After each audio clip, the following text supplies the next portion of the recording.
अभी अभी गाड़ी के बीच रास्ता में खड़ा कर दे हलस। अरे हम कहा था नहीं गाड़ी हटावा। अरे बाइक क्या करा?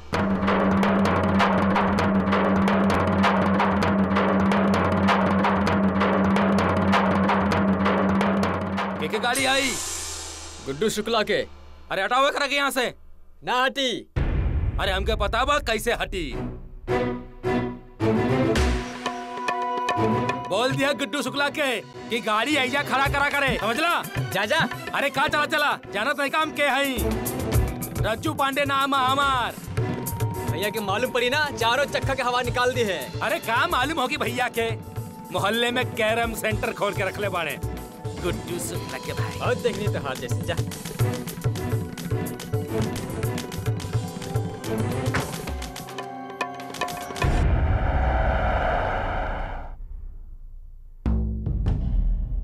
बोल दिया हम बोले बानी रज्जू पांडे गाड़ी यही जा खड़ा रही।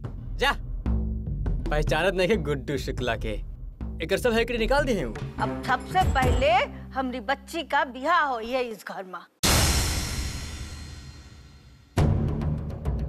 जब तक उसका ब्याह ना होई तब तक तुम जल्लादन से छुटकारा ना मिली। जाओ लड़का खोजे के शुरू करो जितना जल्दी हो सके। अरे रुंझुनिया चल जाए तो हमनी के काम क्या करी? अब तो पटक के मारे के काम हो रहा है घर में। अरे बाप रे बाप, अम्मा के कैसे भी करके मनावे के पड़ी। अरे ये का कर रहल बानी अम्मा? ये का बात कर रहल बानी अम्मा? अरे रुंझुन बिटिया के कोनो उम्र बाद शादी करे के तो काहे मिट्ठू जीजी? पहले खेल खा ले फिर होवत रही शादी ब्याह। और वैसे अम्मा आप चिंता मत करी, हमार बाप कलसन के गिराम प्रधान बड़े। अरे अपन रुंझुन बिटिया खातिर टाप के लड़का ढूंढिए वो टाप के। हाँ? आय हाय अम्मा और न तका अभी तक रुंझुन के बचपन अच्छा से जी लेवे थी। वाह रे बचपन, साथ बताइए बचपन रुंझुन। बात करे तो खेले खाए बचपन दिखावे की। सुन लो रुंझुन का ब्याह हुई मतलब ब्याह हुई है।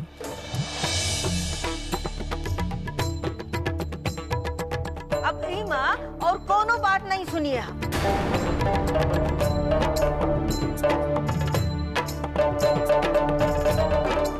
अब जाओ यहाँ से।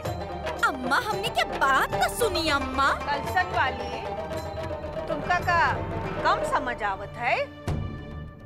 कहा ना जाओ यहाँ से। अरे चला चलो। मिजाज दिखावत है बचपन।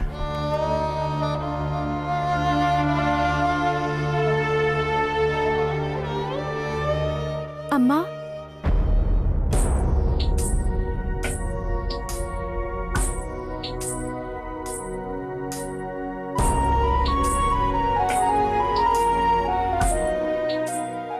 जल्दी कहा, मामी लोग ठीक है तो कर रहा है। बिटिया फैसला हो चुका है, तुम्हारी शादी जल्दी से जल्दी हुई बस।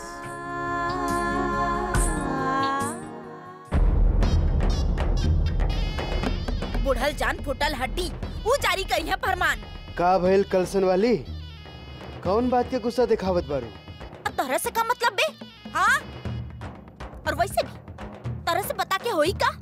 दिमाग के खून जम जाला का के। ठीक है ना, तो अपन पेट के बात अपन पेट में रखा, काहे बकबक बकाए रहल बारू? सारा कलसन के लोग एक की तरह क्या नस्ले खड़ा। खबरदार जोन हमार कलसन के बारे में कुछ कहलाता देख का। अच्छा दिमाग मत खराब करा हमार। एक तो तोहार अम्मा पहले ही दिन खराब कर चुकल बाड़ी रुंझुन के शादी के बाद बताई के। अरे तो रुंझुन के शादी कबो न कबो तो होबे करी ना, तो हर जान काहे जरूरत है? बहुत राज ठाट से पढ़ले पढ़ले बानी हम। तो हर घर में चौका बर्तन करे खातिर ना आल बानी हम। ओह तो ई बात है, कोनो काम न करे के पड़े। अब तू ई घर में काम काज करे के आदत डाल ला। बहुते मोटिया गइल बारू तू। काम करे हमार जुत्ती का समझतड़ा? हाँ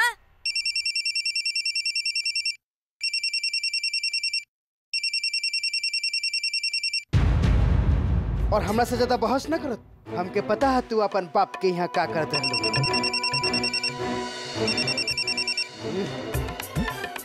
साला फोन के परेशान करता। अबे ये फोन काहे ना उठा रहल बड़े? हाँ चोरन के जैसे भागत काहे बड़े? चोर बोलू तू? चोर बोलू?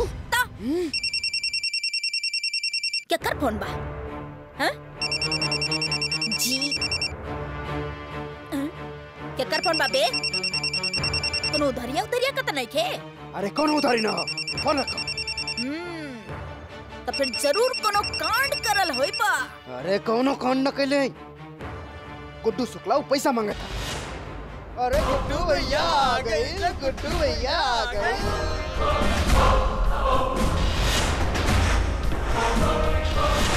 देखी हमारे क्षेत्र के सम्माननीय प्रार्थनी गुड्डू भैया आ गए बानी।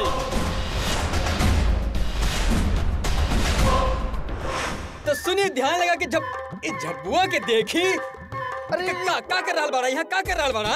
ऐसा चूहा जैसा चेहरा बन रहा विनोद मेहरा ससुर के नाती। अबे ओए कुकनवा तो के 2 बार समझाइले है ना कि बाल में हाथ मत मारल करा। आ गुड्डू भैया समझाई ले एकरा।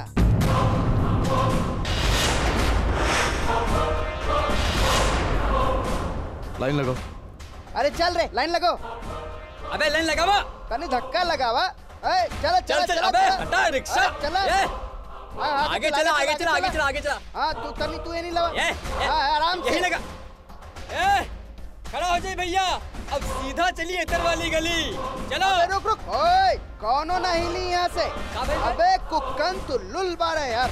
अरे चले से पहले कम से कम गुड्डू भैया के नारा होए के चाहिए। ये बात सही कहा भाई। नारा लगा। चलो सब लोग बोली है समझला। गुड्डू भैया की जय बोली है। गुड्डू भैया बोली तो गुड्डू भैया की जय बोली है। गुड्डू भैया की, गुड्डू भैया की, गुड्डू भैया की, गुड्डू भैया की, गुड्डू भैया की, गुड्डू भैया की, गुड्डू भैया की, गुड्डू भैया की, गुड्डू भैया की, गुड्डू भैया की, गुड्डू भैया की, गुड्डू भैया की, गुड्डू भैया की, गुड्डू भैया की। हाय हाय करम के फुटल बोझा रानी। आईनी मामी। अरे बोझा रानी। तुलसी माँ शाम की अच्छा से पूजा करब। हाँ अगरबत्ती भी ना लगेनी। ई देखी दिया भी ना जलेनी। हाय हाय करम के फुटल बोझा रानी। ये पता ना कहाँ मर गईली। अरे बोझा रानी। जी मामी। याद बाकी कितना सीटी मार ले बाई कुकर? मामी लागत है अभी तक बजल ना। हाँ हाय हाय बोझा रानी अभी तक तोरा के लागत था। अब पहेली मत बुझावा खाना बनावे में। ए कुकर उड़ गइल रहत त का कर तू रोक लेती का एकरा के? अरे हमार पांडे जी के कल रात से देरिया हो रहल बा। गीला खिचड़ी मांगले रहलन पर पता ना या भागन खिचड़ी के का हाल हो गइल होके। कहाँ जाने कहाँ खोल रहेलू तू? मामी हम तनियो पूजा करत रानी। हाय हाय बोझा रानी पूजा? अरे जब करम ही गड़बड़ होके तो पूजा करके का कर लेबू? पता न कौना भागिन के पल्ले पड़ले बा हमार खिचड़ी। जब सब कुछ जाने लू तो काम काहे न करेलू? आय वो हमार नींबू पानी कहाँ बा? हाँ मामी। हमार जूता लेमन के मिल्क शेक देलू की ना? तैयार है मामी। एक खोपड़िया पीस के रख दी हमारी बोझा रानी। पता ना कब तक झेले के पड़ी करके। धोइलू काहे ना अभी तक? डायमंड साफ था। आय हाय अब जूता भी साफ नहीं खुकेलू होकर। हम नाश्ता लेके आवत हई। 100 बार कहली तो काहे ना होला तोहरा से? अब यही गंदा जूता पहनी हम। हे भगवान का नाश्ता? अब देर हो रहा बा हमके जाए दा। डायमंड नाश्ता का नाश्ता जाए दा हमके।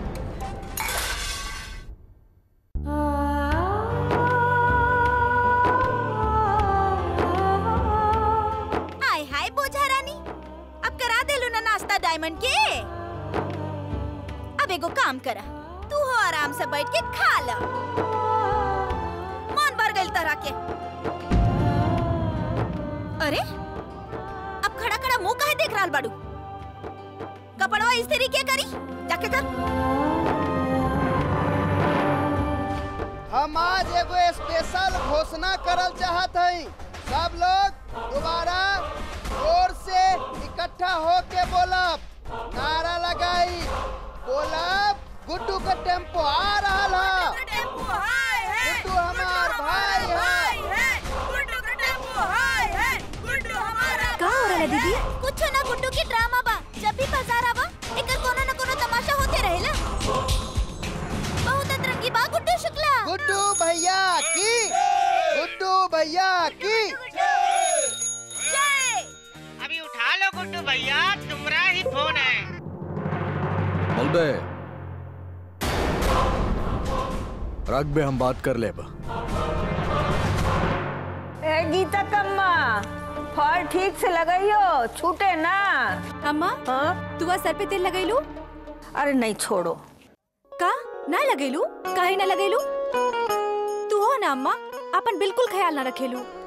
सर्दी आ रहा हा, ठंड बढ़ी तो तोहार सर में दर्द होई कि ना?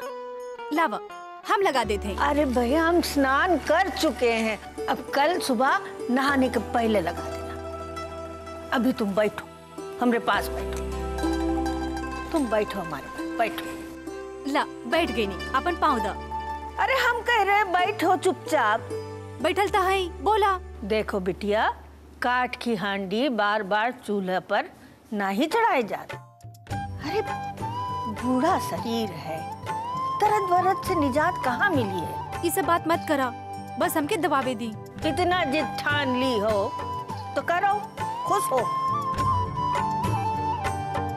हमको एक बात बताओ, इतना सारा काम तुम अकेले कैसे कर लेते हो? और इतनी जिम्मेदारी कैसे याद रखत हो? अरे घर में इतने सारे और लोग हैं, किसी को कोई और फिक्र है? सारा दिन चरखी की तरह तुम्हें फेरत रहती हो। अरे तुम ना हो ना तो ये लोग तो एक लोटा पानी के लिए मुहाल कर दे हमका।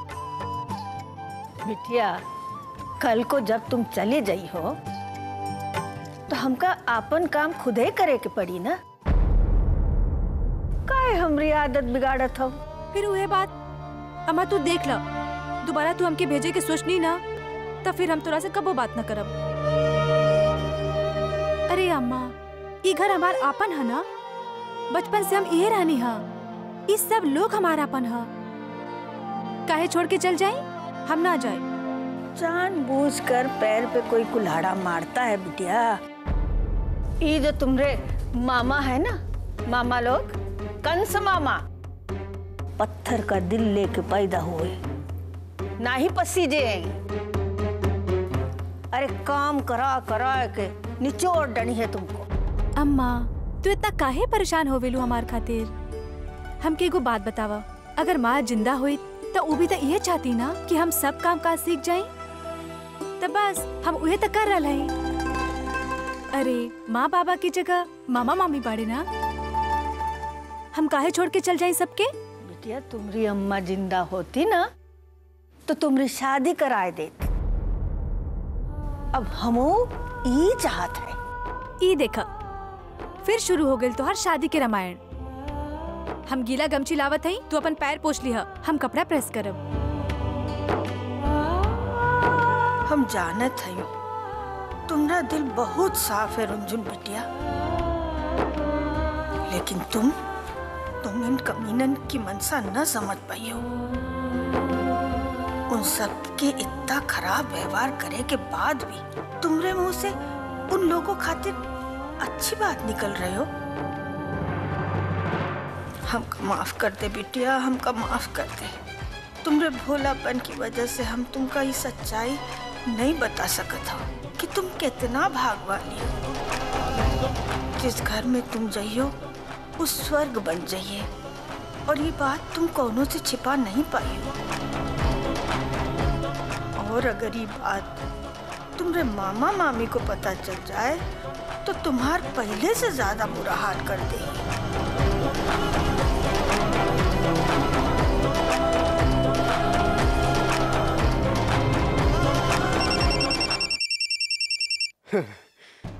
फन पे फन करता रे गुडुआ। अरे हमरो नाम विष्णु पांडे है, वकील है हम, ऐसे ही पैसा दे दे गुड्डू शुक्ला।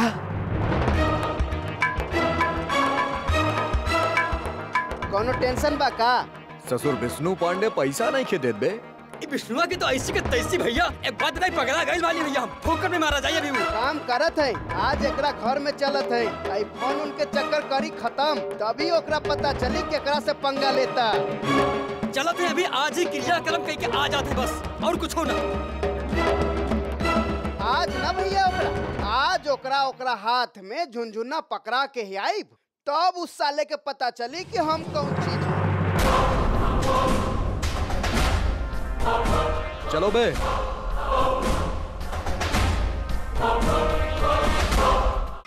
अरे टेम्पू के कहा यार, अरे टेम्पू बीच में कहीं खड़ा करे पड़ा, रास्ता बंद हो गई। हाँ? अब लोग यहाँ जाए कहाँ से? अरे दोस्त पूछे तो नहीं टेम्पू के कर। उधर बोला, उधर बोला, बीच में खड़ा हो गई बड़ा, उधर बोला। कहाँ बोली यार के बा? ए भी टेम्पू बीच में कहीं खड़ा बा? गुड्डू शुक्ला के। हाँ अरे गुड्डू शुक्ला कहा तो आगे बढ़ाओ ना। गुड्डू शुक्ला की गाड़ी ना हटी। काहे ना हटी? बताई काहे ना हटी? अरे जाता नहीं, अरे जाता नहीं ना। अरे देखा रोज ही कहीं ना कहीं कुछ ना कुछ लफड़ा करत रहेला, बीच सड़क में गाड़ी खड़ा करी। कैसे काम चली बतावा?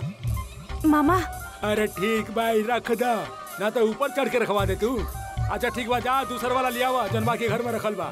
जा ये गुड्डू शुक्ला के बोलने कई बार कि सुनी जी। अरे बिल्लो रानी, अरे बतौले रह तू तो हम घर चले रहती। तो हम आ गई नहीं तो का हो गई? कोनो बात हो गई का? ये हमार सहेली है। अच्छा नमस्ते। एकरा कुछ स्पेशल साड़ी चाहिए, होई का? वो जड़ी वाला बनारसी साड़ी दिखाए ना भाई साहब, वो हरा बॉर्डर वाला। बनारसी साड़ी हरिहर बॉर्डर वाली? ना ना वो तो नहीं खे, लेकिन आप बिल्लो रानी के साथ आयल बानी तो हमार साथ ना आयल होई तो? ना ना हमार साथ आवे से का मतलब है? बिल्लो रानी हमार मतलब बा कि हमनी के पास स्टॉक में तो नहीं खे, मगर कहे कि आप बिल्लो रानी के साथ आयल हैं और बिल्लो रानी के बात तो हम आपके जरूर मंगा देते हैं। अरे और रुंझुन, रुंझुन। जी जी मामा। अरे तनी वो बड़ा बिहार चल जाता, वो रस्तोगी वाला के दुकान से जरी वाला बनारसी साड़ी हरे बॉर्डर वाली, हाँ वो लेके आवा। अरे मामी के सहेली खातिर चाहिए वो साड़ी। जी मामा। और हमार सामान? अरे हाँ सुना, अरे वो एगो लिस्ट हमारा पास बा मामी के सामान के, हाँ वो भी हमारा से लेके चाहिए। जी मामा। अरे आप लोग आई ना, कुछ चाय नाश्ता कर ली, चलिए आई ना। आई? हेलो। अरे हम बोल रहा है मिट्टू, उषा दीदी। आय हाय उषा दीदी, आप ना बहुते दिन जिया, अभी तोरे बारे में सोचत रहनी। हमार बारे में सोचे के बंद करा और देवी के बारे में सोचा। का भइल मिट्टू? तो के चिट्ठी भेज दे रानी, देरी करबू तो लइका हाथ से निकल जाई। आय हाय उषा दीदी, हम कहाँ करी? अम्मा चाहतानी कि रुंझुनिया के बियाह महादेवी से पहले होखे। अच्छा तो ई बात है। अब देखा राम जी का चमत्कार दिखावेले। फोन राखी? रखा। आय हाय मिठ्ठो पांडे जाग, अब ही कुछ ना कैलू तो तोहार महादेवी के रिश्ता समझला हाथ से गइल। अब तो जौन कुछ भी होखे, कौनो न कौनो चक्कर तो चलावे के ही पड़ी। कौनो एरा गैरा लड़का ढूंढ के रुंझुनिया के बियाह तक करे के ही पड़ी, लेकिन पहले रज्जो पांडे के पटावे के पड़ी। काहे कि ऊपर खाबड़ दूल्हा ढूंढे के बाद रंजनिया खातिर, तब पांडे जी से तेज केहू ना हो सकेला। आय हाय।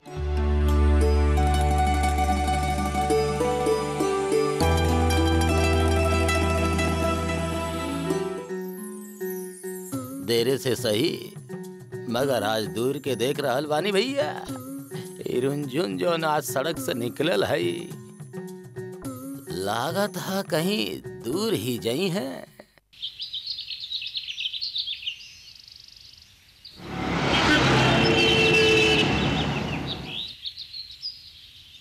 गुड्डू भैया ठंडा।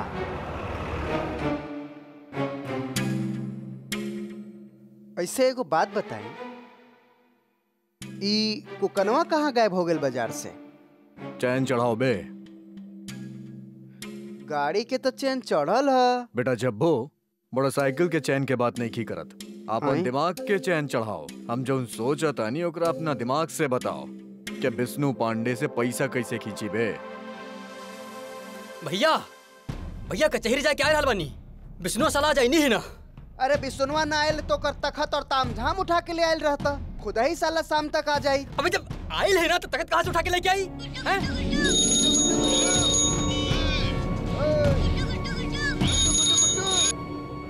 हेलो गुड्डू भैया, हम टिल्लू बोला था दुकान से। हाँ बोल बे।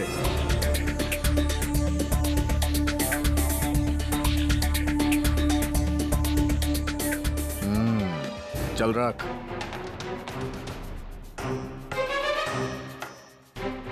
चला बैठा।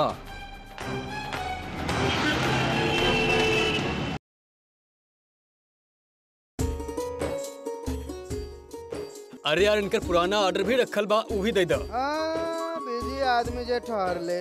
अरे उनका पास घंटा भर भी टाइम नहीं है अभी। ना साचो में जरा काम रही है। बिटिया हम पांडे जी को बहुत बढ़िया से जानते हैं। अरे कन्नौज में कहाँ लोग भेजते हैं अपन बहू बेटी के काम खातिर। हाँ अरे इनकर जैसन हैसियत के लोग तो 500 रुपया देके कोनो गरीब के हाथ कर लेते, उनकर काम बढ़िया से हो जाते हैं। लेकिन जब घर में काम करे वाला होता है कर का जरूरत है? चला हो गई। सही कहलो बिटिया, तो पांडे जी बाड़े बहुत समझदार।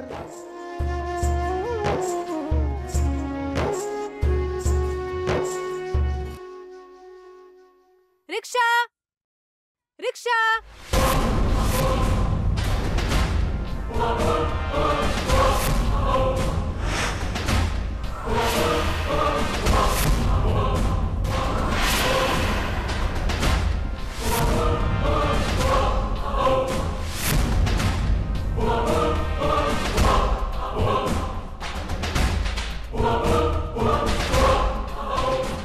आओ बेटा कुक्कन, मिल गए विष्णु पांडे के घर के चाबी। वो का कहल चला बे? ससुर बगल में छोरा पूरा शहर में हिंडोरा। हाँ सही है बे।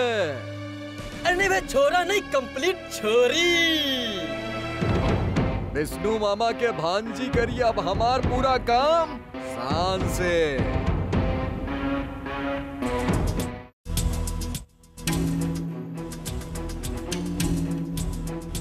अबे इधर उधर का मुंडी घुमावा तारू।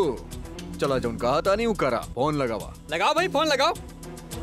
यहाँ केहू बचावे वाला ना आवे वाला बा। ये गुड्डू शुक्ला के एरिया हा।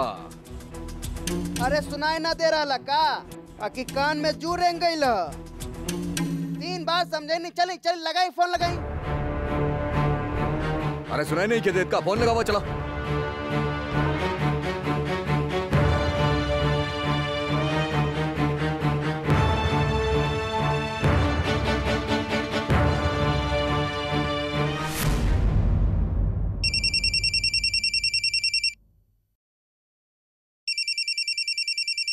जैसन विष्णु पांडे वैसन विष्णु पांडे के फोन टिंटिनावत रहेले हमेशा। हाँ रंजन, विष्णु पांडे के बता दा ससुर कछुआ के बहुत बड़ा दवाई बानी हम। अगर मुंडी गाड़ के हम घर में घुस जाए ना तो थोबड़ा बिगाड़ दे। चेहरा के नक्शा टाइट कर दे एकदम। विष्णु पांडे से कहीं के सराफत से हमार पैसा लौटा दें। बोल दे या विष्णु पांडे से जौना दिन हम वज्रपात करब ना वो वकील के वकालत पैंट में घुस जाई। कहा तानी हम ससुर भगत रही केहू सुनी ना। अच्छा तई रुंझुनिया के फोन कब्जा करके तू बोल रहल बाड़े गुड्डू शुक्ला। अबे काहे धमकीबाजी कर रहल बाड़े रे? अरे काहे हमार टाइम वेस्ट करत तानी बे? औरत लोग के बहुत इज्जत करेली हम। अबे गुड्डू शुक्ला औरत लोग के बहुत इज्जत करता और करियो रहा। और न तका दिखा दे कितनी इज्जत करता रहे दुनिया के भैया। सुनाई दिहल कि ना सुनाई दिहल? अबे केकरा के हड़कावा तड़? हमरा से ज्यादा बकबकैया मत। बुरा वक्त हमार ना तोहार आ जाई। जानत नहीं खा हमार बाप कलसन के गिराम प्रधान बाड़े। हाँ आके यहाँ दुनाली ठोक दी है। अबे डरा रहे हमको। गुड्डू शुक्ला के डरा रहे कुक्कन जब्बो। हमके डराई? और हम डर जाई। अब तनी फोन के कान से जोर से लगाएला और रेडियो की तरह हम जो कहा तानी उस सुन ला। पांडे खानदान के इज्जत अब हमरा हाथ में है। 4 घंटा के समय देता नहीं, 4 घंटा के 4 घंटा के अंदर विष्णु पांडे के कह दिया कि गुड्डू शुक्ला के पैसा लेके आ जाए, ना तो ससुर उतार दे हम यहीं पर।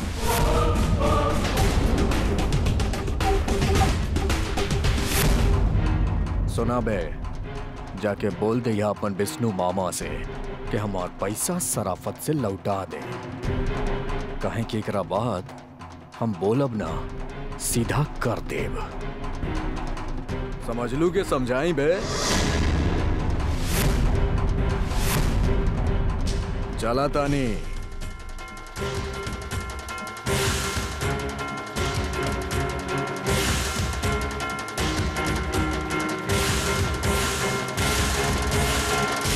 अरे हम कहा तनी, हम सुन लो सब लोग, हम रज्जू पांडे ए इत्र के कारखाना के मालिक हैं। अरे हमहू कहीं कि ये बेर हमनी के इत्र इतना जल्दी बिकल काहे ना। अरे अच्छा इत्र बनी तबे तभी की ना, अच्छा इत्र बनबे ना कहीं। और हम जानता नहीं कि काहे ना बनल, काहे कि हम रहबे ना कहीं। सब काम रुंझुन के बता के गई रहनी, लेकिन नहीं। हाय हाय पांडे जी। अरे जाई काम करी चली। हाँ मिठो जी। अरे कितना काम करे नी, कितना काम करे नी। अरे पूरा घर तो ये चाहेला। हाय हाय पांडे जी, आप हमरा खातिर का ना कईनी। अरे आपके नाम से इज्जत मिलेला हमरा के, लेकिन हम तो आपके खातिर कुछ ना कर पैनी। अरे यहाँ तक कि महादेवी के ब्याह के इंतजामो ना कर पैनी। अरे हम कराए महादेवी के शादी। हाँ अरे आप ही कराइए अपन महादेवी के बियाह। लेकिन बता दे रहल बनी, उषा दीदी जौन रिश्ता भेजले बनी ना, अगर लेट भइल तो हाथ से चल गइल समझो। अरे हम हैं और कोनो काम ना होके। अरे कबो ऐसा हो सकेला का? जूता मुंह में खोस के काम शुरू करो। हम बाद में करिया। घोड़ा कथानाथ पांडे। हाय हाय पांडे जी, ये रुंझुनिया ही सबसे बड़ा रुकावट बिया अपन महादेवी के बियाह में। हम बता दे रहल बानी पांडे जी। अरे कौन तरह करके रुंझुनिया खातिर कोनो लइका तलाश करी। अरे 8 आना 4 आना, लूल्हा लंगड़ा काना बहिरा सब चली, बस सहनाई बजी तो कुछ पता ना चली। अरे हम कहा तनी। नमस्कार। अरे चौहान साहब, अरे बहुत दिन के बाद कैसन बनी? अरे भुलाइए गए नहीं, आप तो रज्जू पांडे के हैं। ना ऐसा बात ना हो, कौनो बढ़िया माल दिखाई आप। पहले अंदर चल के चाय ठंडा गरम पियल जा। चलिए। अरे रामराव जी, चौहान साहब आई।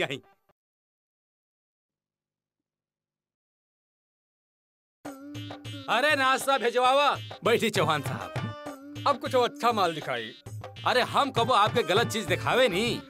इला हम फिर शुरू हो गई नहीं। दिखबे ना करने की पंडितन के मूड ठीक ना है। क्या कोनो बात है? हमके बताई, हम कुछ मदद कर सके तो कर दी। तोहार औकात तो अब ये पता चल जाई। सकरकंद के नाती, बदमाश, नौटंकी छाप आदमी। हम अबे आवतनी, वो आपके इतर के सैंपल लेके आवतनी। जी लीजिए आप ली। आय हाय भैया, वो कहा बना कि आप तो जाने ले ही कि हमनी ठहरनी खानदानी लोग। अब बड़ी बिटिया के रह छोटकी के बियाह कैसे कैल जाए? अरे बित्ता भर के रहे, तब से कलेजा से लगा के पाल पोस के बड़ा कैले बनी रुंझुनिया के। अब वो तो हमरे ही बिटिया बाड़ी ना भैया। और वैसे भी भैया वो हमरी महादेवी से बड़ बिया, तो ओकर लगन तो पहले करावे के पड़ी ना। पंडिताइन, एक रिश्ता है हमार नजर में। हम पहले उनकर घर काम भी कर चुकल हई।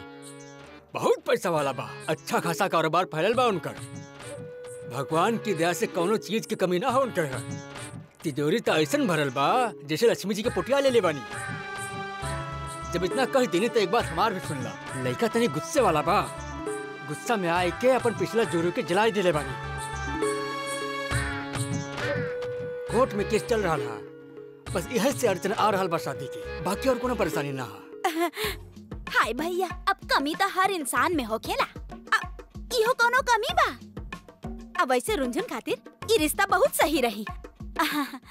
बोझा रानी मरे जले कटे टुकड़ा टुकड़ा हो जाए, हमरा के का बस यहाँ से टले। आय हाय भैया, वैसे हमनी के रुंझुन बहुते समझदार बिया, अब सब संभाल ली वहाँ जाके। तो मतलब रिश्ता के बाद चलाएगी पंडिताइन? अब नाश्ता करी, हम अभी आवतानी।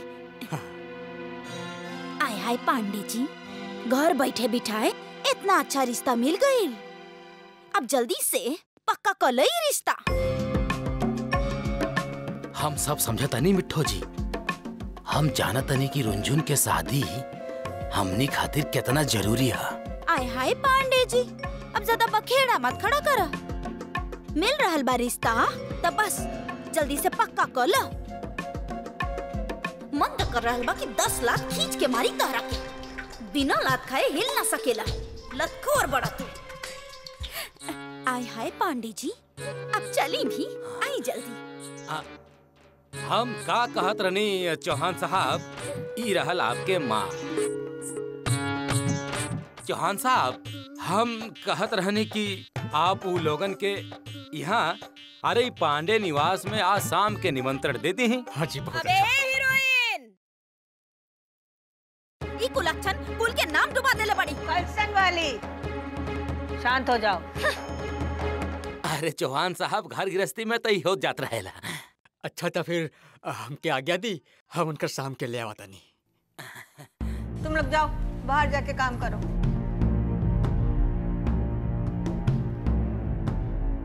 बोला काहे नहीं खूब? हाँ, काहे खानदान के नाम बाजार में उछाला ताड़ू? अम्मा हम कुछ न कही नहीं। गुड्डू आके अचानक से हमारा रास्ता रोक देलस और फिर हमके धमकेले और हमार फोन छीन के मामा के जबरदस्ती फोन लगवा देलस।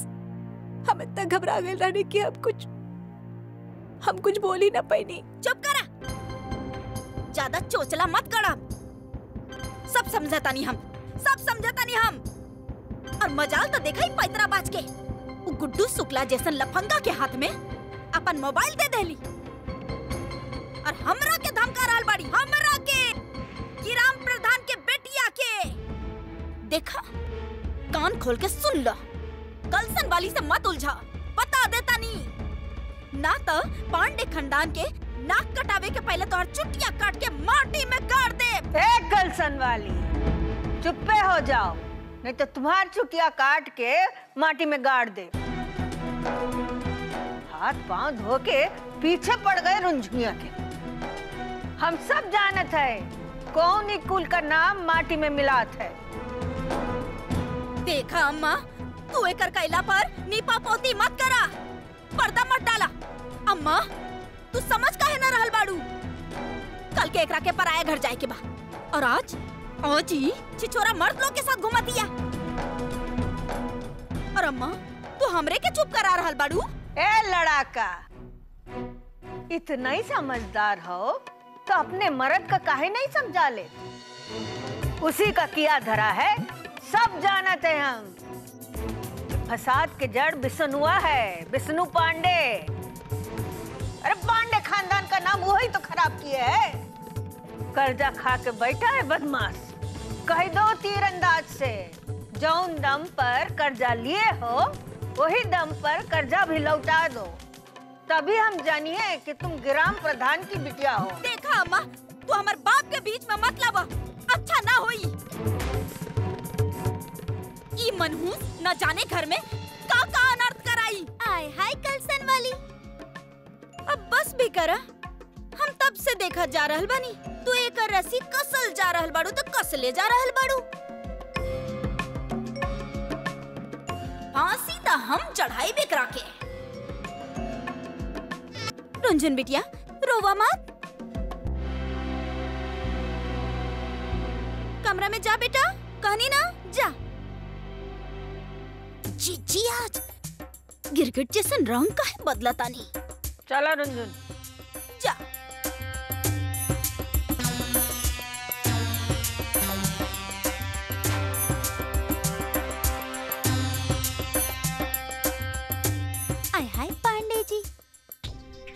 पूरा शहर में ढिंडोरा पीट जाई बात के एकरा से पहले एकर शादी करा दा। हम ही सब समझाई तहरा के, तू तो कुछ ना समझेला। घोचू पांडे। आय हाय पांडे जी, आप तो सब समझेले ना। जल्दी करी। हाँ।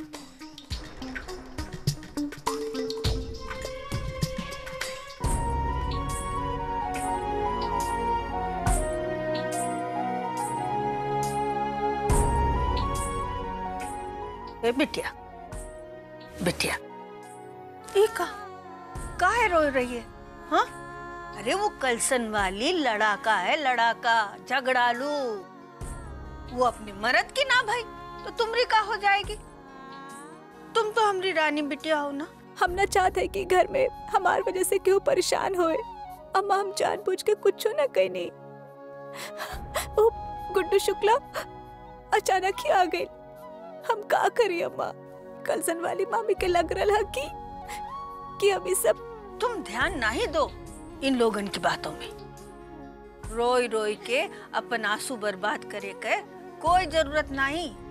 अपने ऊपर ध्यान दो, दिल से नहीं लगाइयो इन लोगों की बात। आय हाय, अरे ई का अम्मा? आय हाय रुंझुन बिटिया। हाँ अरे अपन मिट्टू मामी के रहत तोहरा के काहे का फिकर? बाहर पूरा टिकट कटवा रहल बानी, डाइन कहीं के। आय हाय रुंझुन बेटिया, रोआ मत, आंसू पोछला। रह दो रज्जुक दुल्हन। पहला तुम लोग घाव करियो, उसके बाद आके झूठा मरम पट्टी करियो। आय हाय अम्मा, ई का कह रहल बानी? हम आपके दर्द समझ सके नी। ई दर्द जड़ से मिटाई दे पुड़िया। हम जानता नहीं कि रुंझुन के अपन बेटी जैसन पल्ले पोसले बानी। तो हमहू तो एगो बेटी के माई है ना। अब बेटी की चिंता का होवेला ये हम खूब जाने नी। आप फिकर मत करी। अब जैसन देवी हमार बेटी बाड़ी ना, वैसे ने रुंझुनो हमार बेटी बाड़ी। फैसला कर ले बानी हम। जल्दी से जल्दी रुंझुन खातिर कोनो अच्छा लड़का ढूंढ के धूमधाम से विदा कर देब हम ओकरा के। हैं? रज्जुक दुल्हन मिठाई दिखा के कहत हो, खाइए कि ना खाइए? अरे हम तो ये चाहते हैं कि कोई अच्छा लड़का मिल जाए, बस इकर ब्याह करके हम गंगा नहाई। आय हाय अम्मा, अब आपके इच्छा पूरा हो गई समझला। एक जगह बात चला रहल बानी पांडे जी, लड़का बहुते धनी मनी है। अपन रुंझुन बिटिया मालकिन बन के हुक्म चलाई वहाँ। बहुते दिन से हमरा के फिकर लगल बा रुंझुन के। बोझा रानी के बोझ उतरे तो हमरी महादेवी के नंबर लागे। पर हम अपन जबान ना खोलनी, बस नजर लगैले रहनी कि कोनो अच्छा लड़का मिल जाए तब बता देब हम आपके। वाह रज्जुक दुल्हन, आज तक तुम हमका खुश कर दिया। आय हाय अम्मा, अब जल्दी से चट मंगनी पट बियाह कर दी रुंझुन के। लो, ए कोनो पूछे की बात है? ई का बात भइल अम्मा? तू फिर से हमके भेज देवे के चाहता हूँ? आय हाय, हम तो के छोड़ के कहूँ न जाए। आय हाय रुंझुन बिटिया, ये बा नानी नातिन के दुलार। लगाओ तो हो ये जाला, लेकिन बिटिया के तो एक न एक दिन ससुराल जाइए के पड़ेला ना। ना जैबू तो 10 लाख मार के भेज दे। अब हमार देवी भी एक दिन हमरा के छोड़ के चल जाई। बिटिया के बियाह ता हो गई तो समझला काम हो गई। अब चला मुस्कुराए दा, आज तक तोहरे दिन बा। आज शाम पांडे जी लड़का वाले लोग के बुलेले बाड़न। जा जा जल्दी से तैयार हो जा। हमरी बिटिया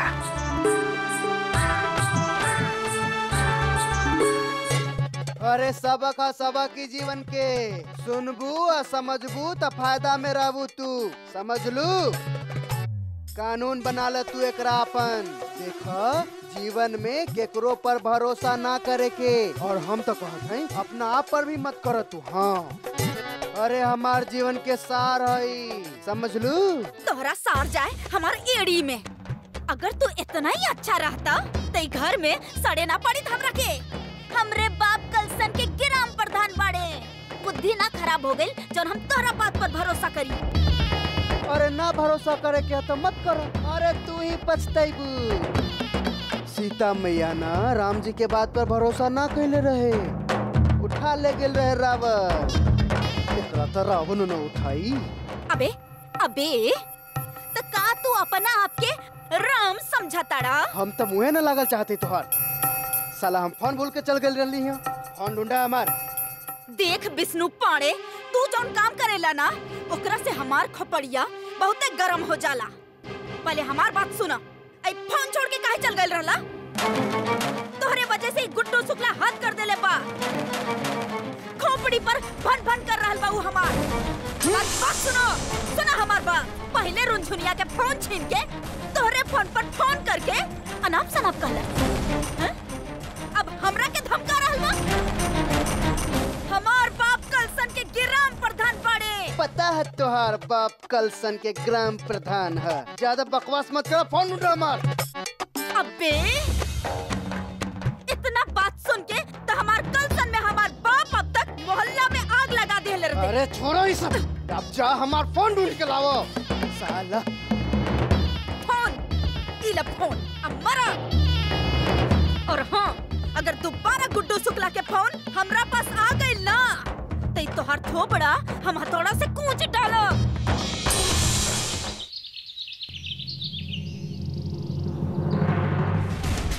दुकान। हाँ भैया, चाय बोली का भैया? हाँ बोल। अबे ओ नसर, चाय लेके आओ बे, भैया चाय पी है। अबे कुकर का होत का बाबे, इतना सन्नाटा का है बा? ससुर 2 कस्टमर यहाँ बड़े, 2 कस्टमर वहाँ। अबे धंधा कैसे चली बे? अरे हम बतावत है ना भैया, का है ना। हाँ बोल। आज नयका सिनेमा रिलीज भइल और ई ससुरा सब के सब उहे देखे गइल। कौन बे? सीडी मंगवाओ ना तुम, खड़े खड़े तमाशा का देखा था। बोले तो है कलवा के 2-4 दिन में आ जाए। ठीक है भैया। मन तो हमार भी बहुत ज्यादा करता है कि हम भी जाए और देख ली कि आखिर कौन सी ऐसा धांसू फिल्म लगल है।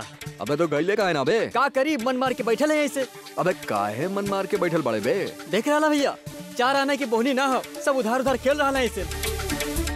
ऊपर से ई पांडे निवास के विष्णु पांडे इस ससुर और लटकाए रहल बा। हम तो कहते भैया अभी जाए 2-4 थप्पड़ मारी ससुरा के, बिना 2-4 कंटाप लगाए ना, इनका अंटाप ना दिखाई दी। हम सही कहता नहीं भैया।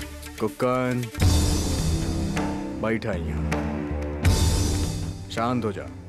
गुड्डू भैया, लेकिन एक बात बताए, अगर ही रुनझुनिया विष्णु पांडे आपके पैसा लेके ना आये तब आप क्या करब? ना मतलब सोच ली, बता दे। सुना, कस समझे ले का हम के तू ससुर, हम कोनो लल्लू पंजू बानी, कोनो सवा छाप, कोनो अरे गरा बानी का के केहू कुछ बे करके चल जाई और हम खड़ा खड़ा तमाशा दिखत रहब? नहीं। नाम का बा हमार गुड्डू शुक्ला। हाँ, त गुड्डू शुक्ला जौन करेला ना बेटा, ओकर असर बहुते गहरा हो गया। और जहाँ तक हमार पैसा के सवाल बा, पैसा तो विष्णु पांडे के बाप भी दे। और बेटा कुक्कन और जब्बू, अभी बात पैसा के रहल नहीं के, अब बात हो गई बा गुड्डू शुक्ला के आन बान और शान का बात बा भैया। हमार इज्जत के बेटा 4 घंटा के बखत देले बानी बे, 4 घंटा। ओकरा बाद पूरा कन्नौज तमाशा देखी।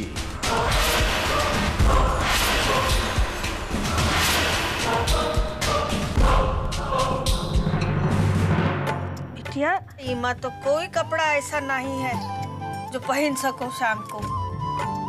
एक काम करो, अपन मामी लोग के पास जाओ और कहो कि तुमका एक साड़ी दे दे। अरे ना अम्मा, मामी लोग के काहे परेशान करी, हम ये में से कुछ पहन ले। ये क्या बात है? परेशान करे वाली कौन सी बात है? अरे वो लोग का बाहर के हैं, इतना नहीं कर सकत। कहो जाके अपन मामी से कि आज तुमने मुंह दिखाई है, अच्छे से तैयार होवे के लिए एक साड़ी दे दे। मगर अम्मा अच्छा ना लागेला। अरे कोई अगर मगर ना चली, जाओ मतलब जाओ, हम कहे ना। अच्छा लावा कपड़ा ठीक। अच्छा ये हम रख देंगे, जाओ तुम। सच में जाइए अम्मा? अरे फिर वही बात कह रहे हैं, जाओ तो जाओ। अच्छा। ईला भैया, गुड्डू शुक्ला के नया तमाशा। देखा भैया, आसमान में बादल लगा है और इत्र वाला गली में बवाल उठल है। हाँ? का मुँह दिखाई बा, साड़ी चाहिए। जी मामी। बे हीरोइन, हम का करी जौन तोहार मुंह दिखाई बा? हम कहाँ से दी? हाँ? चलेलू बड़ा मुंह फाड़ के साड़ी मांगे। सुना, ये सब जनो एक साड़ी बना, हम कल सन से लेके आयल बानी। हमार बाप देले बड़े, गिराम प्रधान बड़े ऊ। जाना, जाके अपन अम्मा से बोला ना, वो तोहरा के दिलाई दी साड़ी। मुँह दिखाई में भी सड़ल वाला बनारसी थमाई देले रही। हमरा के तक कंगाल कुछ दे ले नहीं खे, तोहरा के दे दी।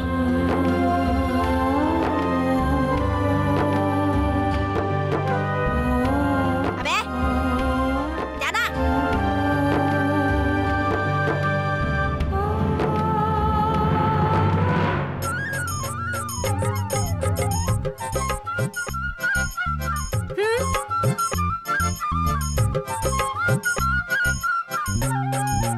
मामी, आपके पास कोनो पुराना साड़ी होई?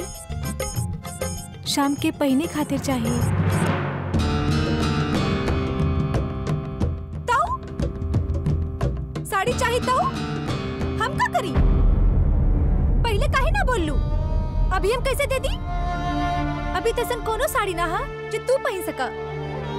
देखा, केहू में फॉल न लागल हा, केहू के ब्लाउज न सिलाइल हा, कैसे पहनबू? अभी ना हा, जा जा। जी मामी, हम समझ गए नहीं। आपके पास होई तब मना थोड़ी ना करती।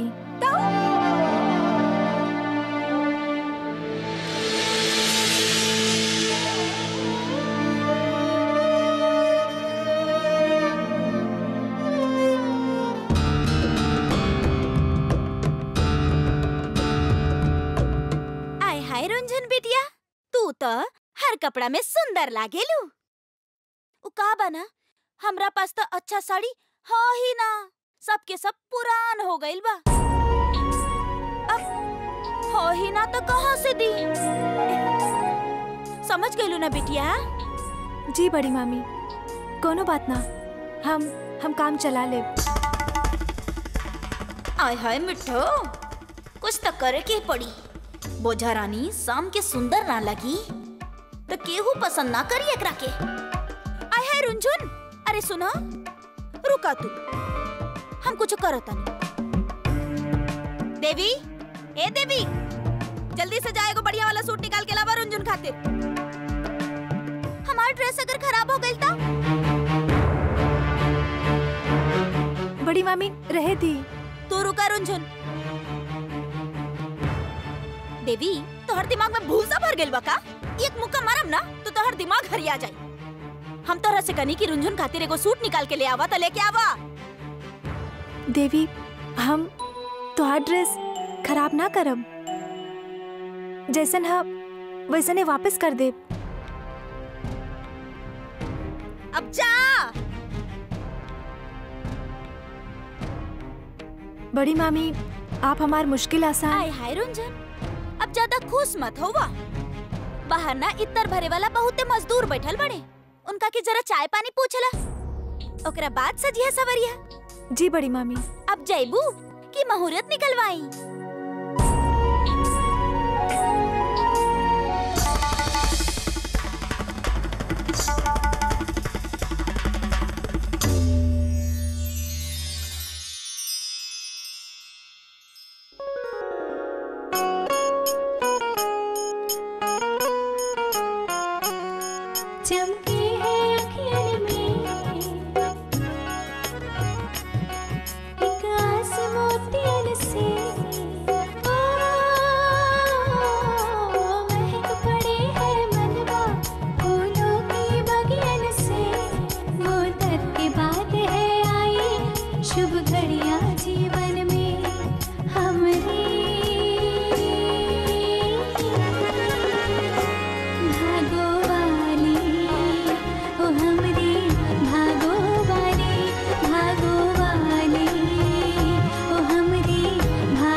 हम तुमका इतना तैयार कबो नहीं देखे। आंखें तो हटती नहीं।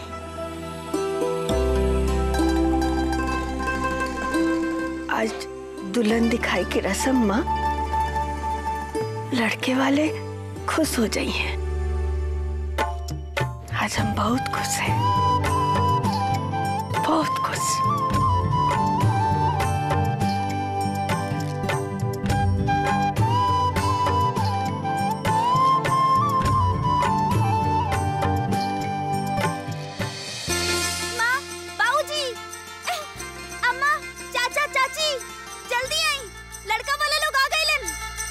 अरे हम कहा तने दिखाई नहीं खन देत। अरे बाबा यहाँ ना वहाँ। नमस्कार। अरे चौहान साहब आई आई आई। हाँ प्रणाम प्रणाम। हम हैं रज्जू पांडे। ये बाहर इतर के कारखाना हमार है। अरे आप कह देती तो हम आपके खातिर अपन गाड़ी भेज देती, लेकिन आप आए ही कई बानी तो स्वागत बा आपके। आई आई आई आप खैरी, आपके खातिर सौगात लाइल हैं, रखवाई। अरे हम कहा तो नहीं रख दी जा, रख दी। आप आई। अरे क्यों चाय शरबत लेके आवा, नाश्ता उस्ता लेके आवा। हाँ आय हाय, हमार नजर तो कब्बे से दरवाजा पर ही टिकल रहे। वैसे दुल्हा राजा नजर ना लगे, बड़ा खूबसूरत बड़ा। कल मुहा सकल से ही कुकुर दिखेला। हाय हाय, तोरा के देख के ना दिल खुश हो गइल हमार। हम आपसे अपन परिवार के परिचय करा देते हैं। ई हमार छोट भाई विष्णु पांडे, बहुत ही खतरनाक वकील होंगे। हाँ भाई, खूनी के अदालत में बिना धारा के लटकावे वाला आदमी। और इनके धर्म पत्नी, अरे इनके पिता कलसन के ग्राम प्रधान हैं। कलसन वाली भाई विष्णु के लाइफ के स्टीयरिंग इन्हीं के हाथ में बा। और ई हवन हमार मझला भाई बंटू पांडे। इनके साड़ी के दुकान में जौन साड़ी सबसे महंगा बा, ई उन सबसे भी ज्यादा महंगा बड़े। और बिल्लो बंटू के घर वाली। अरे अम्मा आई, अम्मा आई।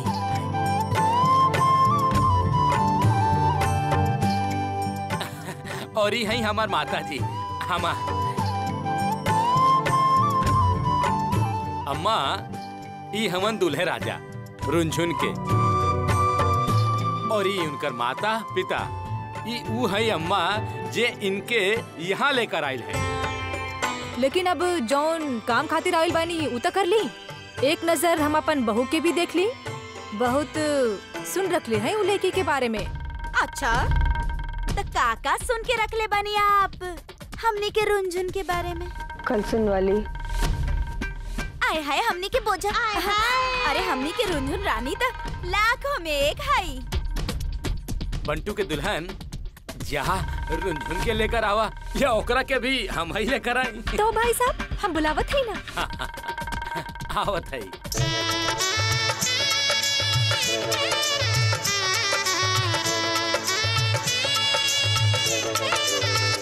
आवा रुनझुन।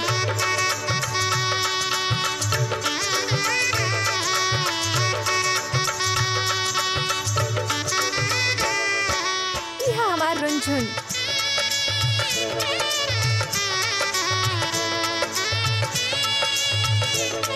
देख ली लाखों में एक दिया हमने के रुनझुन बिटिया।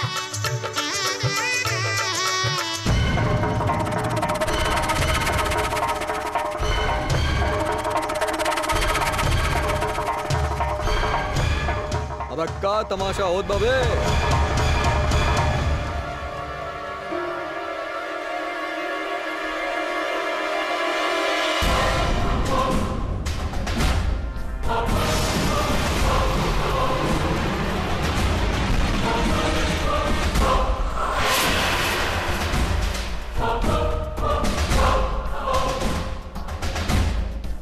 बे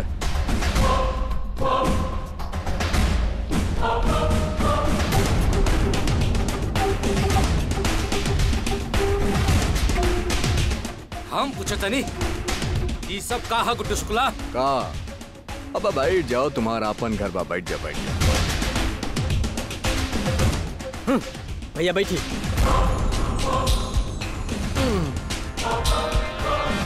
हाँ बे विष्णु पांडे,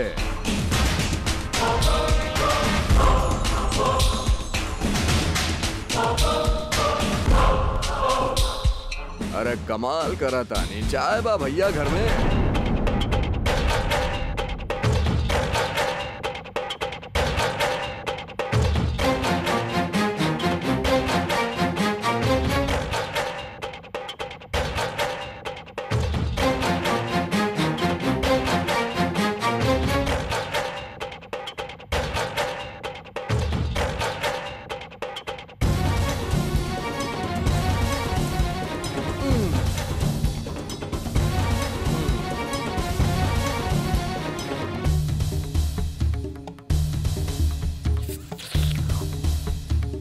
अबे चाय तो बहुत बढ़िया बा कुक्कन जब्बू। अब सोचनी आयल बानी भैया तो चाय को झमाझम चुस्की ले ही ली है। का भाई कुक्कन जब्बू? बिल्कुल भैया। विष्णु पांडे 4 घंटा के समय दिले रहनी तो रखे, समय समाप्त हो गए। लागत बा तोरा दिमाग के चैन उतर गई बाबे। उतर गा बता बोल दी, चढ़ा दे अभी के अभी। चढ़ाओ बे कुक्कन एकर दिमाग के चैन।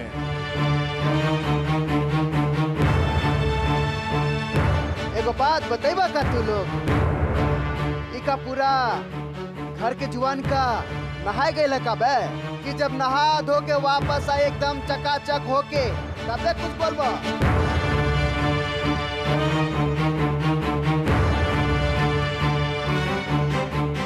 अबे विष्णु पांडे, ई घर में कोनो केहू के इज्जत है कि ना?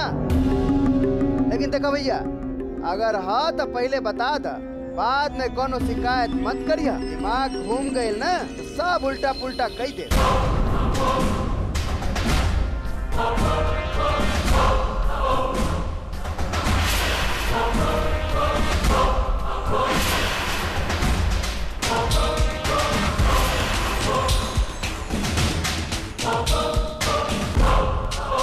हम पूछे तनी सब का है गुड्डू शुक्ला? का है ही सब? अरे जब हमारा घर में मेहमान आयल बाने तो हमरा से बिना पूछे। देखी बात ई है कि हम यूं ही नहीं आयल बानी, हमके आवे के पड़ल। वैसे जब्बू को बात बताई? बताओ भैया। आयल बानी बड़ा राइट टाइम। बिल्कुल सही कहत बाड़ा कुक्कन भैया, और ये खातिर हम आपके समझा रहे। का समझा रहे? तो भैया के समय व्यर्थ में बर्बाद ना करी, ना तो कोनो भी जगह के खाली करक ओकरा गुड्डू भैया के घर बनावे में देर ना लगेला हमके। ओहो, बड़ा सुंदर दूल्हे राजा बैठा के रखले बाड़ा तू लोग, एकदम हीरो। एगो बात बतावा, अगर ये लौंडा के मारी यहाँ निकाल के गिरा के मारब तो का केहू हमार कुछ कर पाई? लागत तो के हमार बारे में पता नहीं के है कि हम क्या हैं। अच्छा तो आप ही बता दी, आप है का? महाराज हैं, युवराज हैं, ओबामा के मामा हैं। सही बात कुक्का। गुड्डू बेटा, ये सब का करवा रहे हो? अरे ये जो कैल दहल बना ससुर विष्णु पांडे के बाप के सपूत के, ऐसे कहीं कि हमारा पैसा लौटा दे। और सुनो बे, खड़े हो। अबे खड़ा हो बे, तोरा से कहा था नहीं का बेटा? बहुत ऊंचा स्वर में बात करत रहे। तोरा जैसन फालतू इंसान से गुड्डू शुक्ला वास्ता ना रखेला, समझ ले कि ना समझ ले? अब धरती के बोझ, अब धरती पे हमार जोन परिचय बनो सिर्फ इंसान से होखेला, और तोहार कुंडली तो इंसान के लागत नहीं के, समझ गई ले? देखो भाई, हम लोग यहाँ लड़की देखे आयल बानी, आप लोग भी शराफत रख के अपन काम बाद में कर लिया। शराफत से? हाँ। आए? अब खड़ा करे रखे। ले तू शराफत से काम कर ली हम। शराफत दिखाओ बेटा। एकरा गांधी जी के 3 बंदर के शराफत दिखाओ, बताओ दिखाओ। भैया पहला। बुरा मत कहो।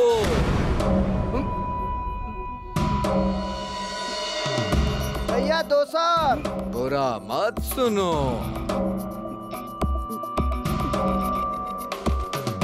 भैया बंदर नंबर 3। बुरा मत देखो।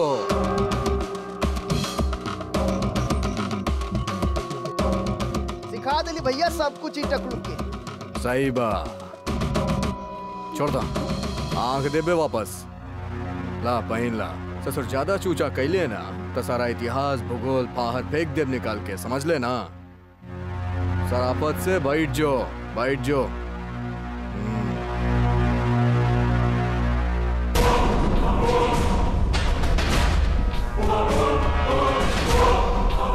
का बेटा कुक्कन झब्बू, दुनिया बहुत चमगादड़ चीज है बे। ससुर सब कुछ उल्टा पुल्टा है बे। गुड्डू शुक्ला वकील भैया के पैसा के लेन देन के वजह से इस सारा मामला गड़बड़ ना करते। बिल्लो रानी बिल्कुल यह बात हम सोचत रही हैं। तो इनमें सोचे के का जरूरत बा बंटू भाई साहब। अरे घर में आफत आवे के बाद अपन भाई के साथ देवे के बजाय आप बाहर वालन के साथ दे रहल बड़े। ई का आपके शोभा देवेला? अब कलसन वाली तो चुप रहा, ये मर्द के मामला है, तू काहे बीच में पड़त बारू? अबे विष्णु पांडे मर्द है बे, आज के ताजा खबर सुन। और ही ससुर बोले ला भी ससुर। का बे विष्णु पांडे तू मर्द बाड़े का?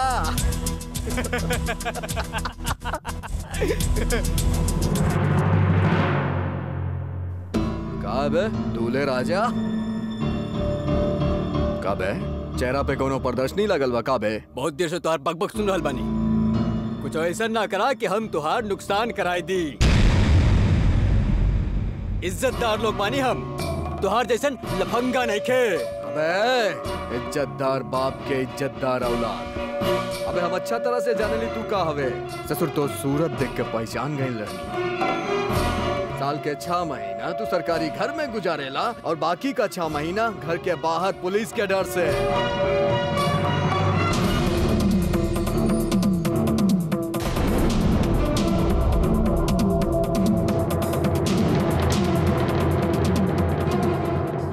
और सुन ला बे, तोरा के तक अच्छा घर के लड़की मिली ना बे। और भैया अगर इका मिल भी गई ना इस चिरकुट के तो का खुद खून कई के खून भरी मांग हो जाई। कुक्कन सही बा।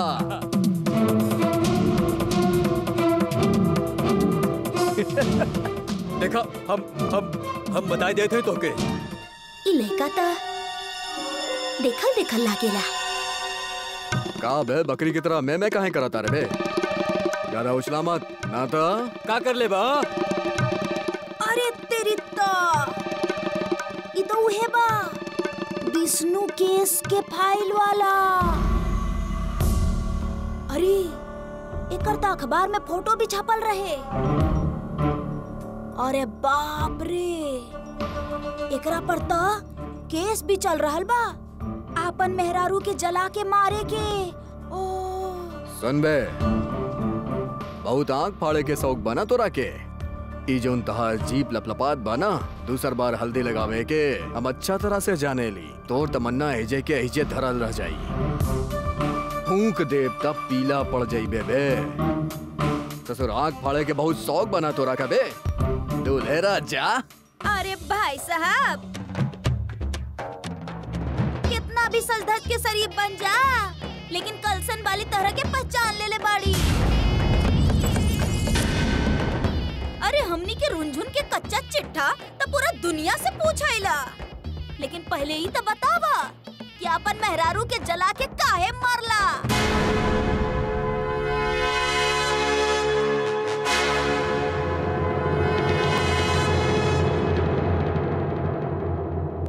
अरे बतावा ना, हाँ? चुप काहे बैठल बड़ा?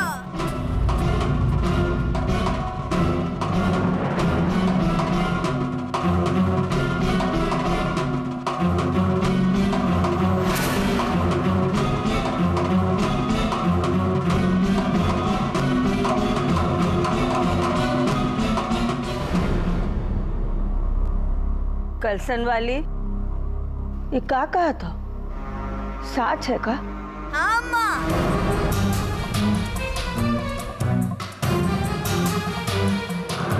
माई, कलसन वाली बिल्कुल सही कहती है।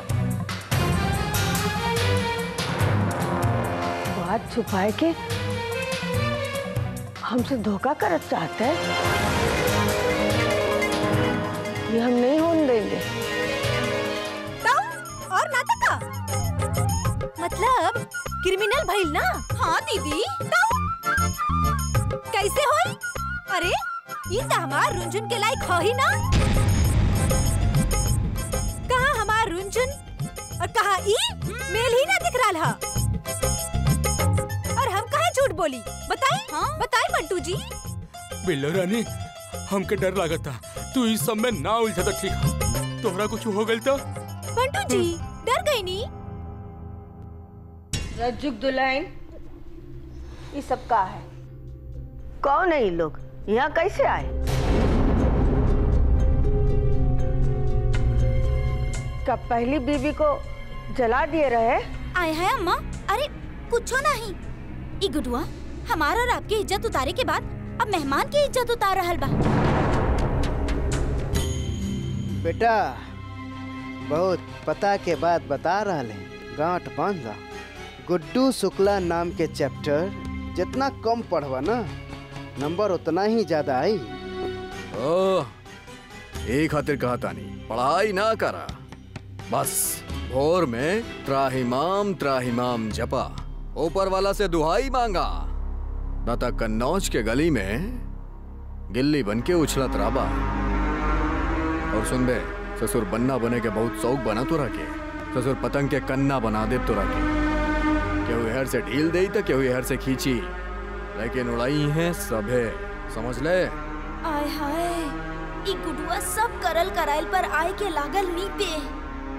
कुछ करे के पड़ी, कितना मुश्किल से ही रिश्ता पटैले रहली।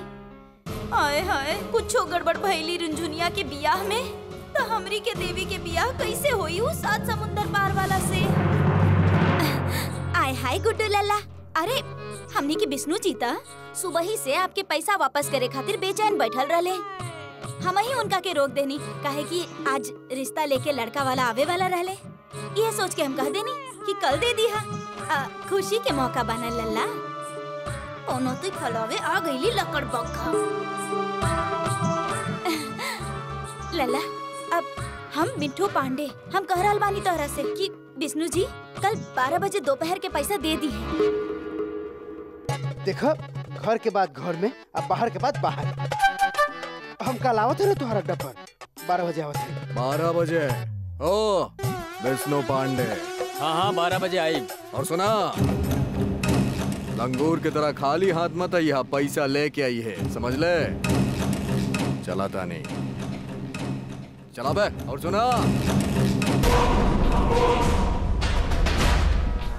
4 रुपया चाय के काट लिया हमरा पैसा में से। ससुर गुड्डू शुक्ला केहू के उधार ना रखे ला बे।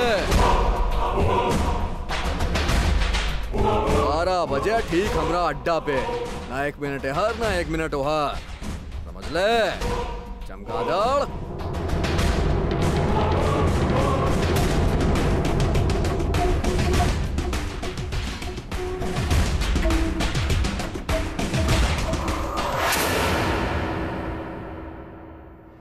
रज्जुक दुल्हन, अब साफ साफ बताओ कि मामला का है? आय हाय अम्मा, अब ऐसे काहे सब केहू देख रहल बाड़ी? अरे वो गुडुआ के तो आदत है बाना, गुसाई के मजाक करेला। और वैसे भी जब तक कोर्ट के फैसला ना आ जाए तब तक कोनो शरीफ आदमी के अपराधी हमने कैसे मान ली? और आप लोग तो बुरा बिल्कुल मत मानी। वो कहा ना गुड्डू जौन बहू अपन मोहल्ला के लड़का बा, अपन घर के ही समझ ली। अब लड़का तो अरे ऐसा तो हमारे साथ पुस्तक में भी ना भइल रहे।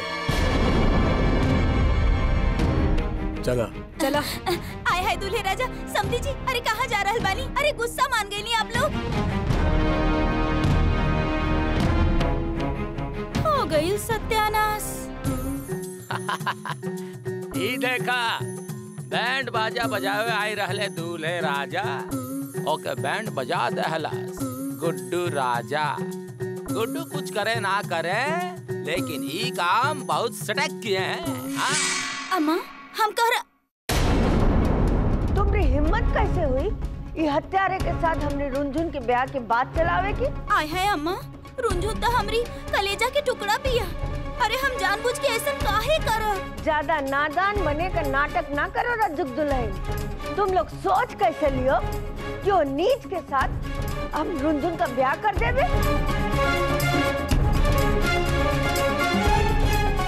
रुंझुन तुम लोगन खातिर बोझ हो सकत है, लेकिन वो हमारी जान है, हमारी जिंदगी है। दुनिया भर के कंस और शकुनी मामा इस घर में पैदा हुए।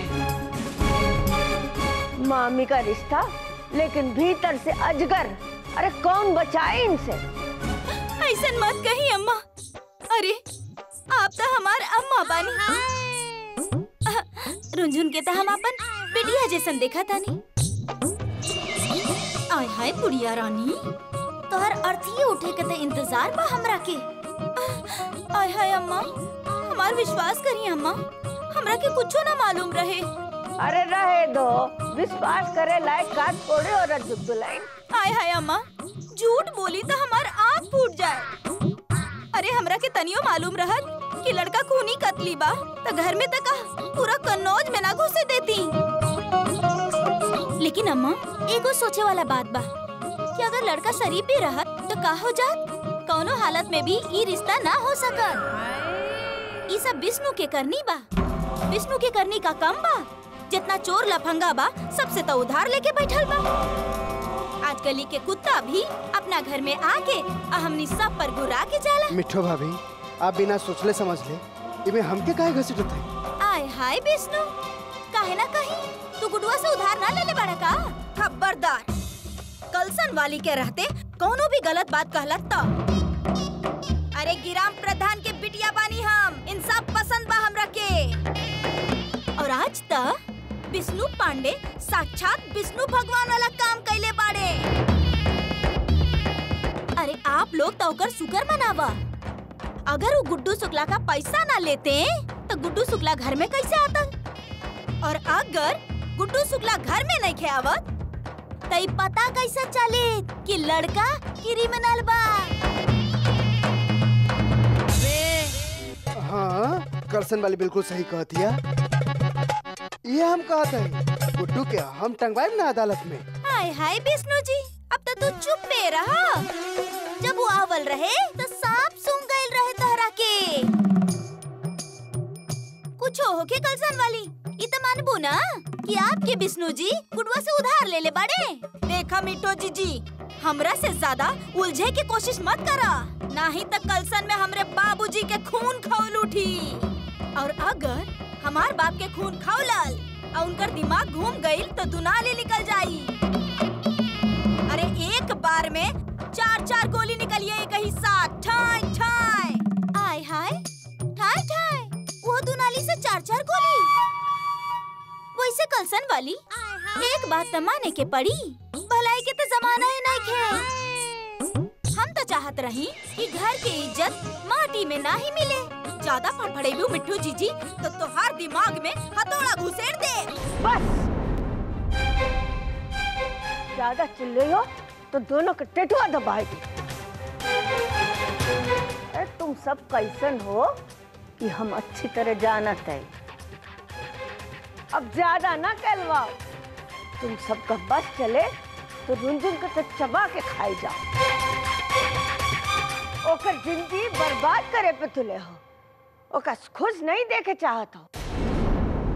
और ये सब चोरों का गुलामन का कारण। जोरू का गुलाम। अरे हम कहा तनी अम्मा, ऐसा बात नहीं खे। अरे ये सब ही विष्णु के कारण भइल हा। और विष्णु हम तक के बताओ, तू गुड्डू से मिलके ई मामला सुलझावा। रज्जू भैया, आप कहे हमारी मामला में पड़त है। अब गुड्डू कैसन आदमी है सबके पता है।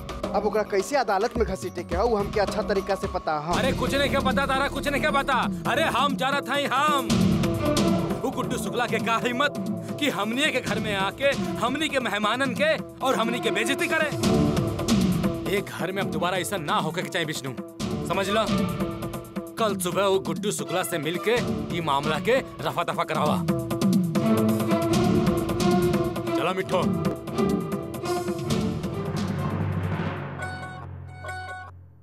कांच सछन से टूटे मनवा, कोमल दिल कुंठाए,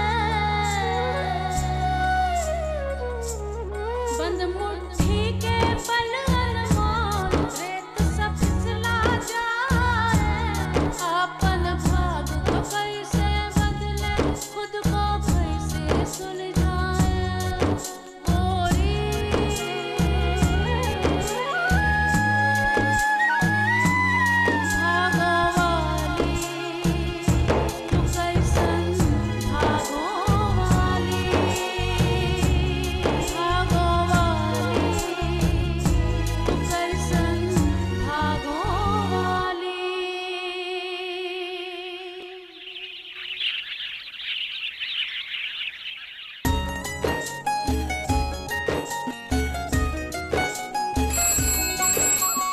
चाची जरा वो गैस बंद कर दी। हाँ और वो वाला किचन के भी। हाँ बेटा।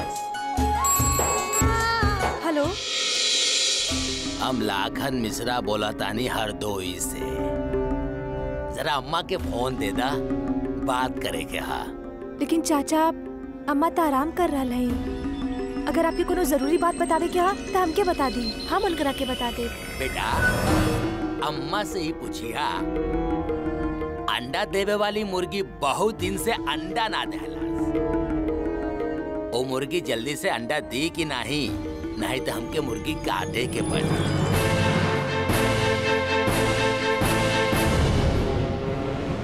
अंडा मुर्गी? रुनझुन बिटिया, तुम बहुते भोली हो।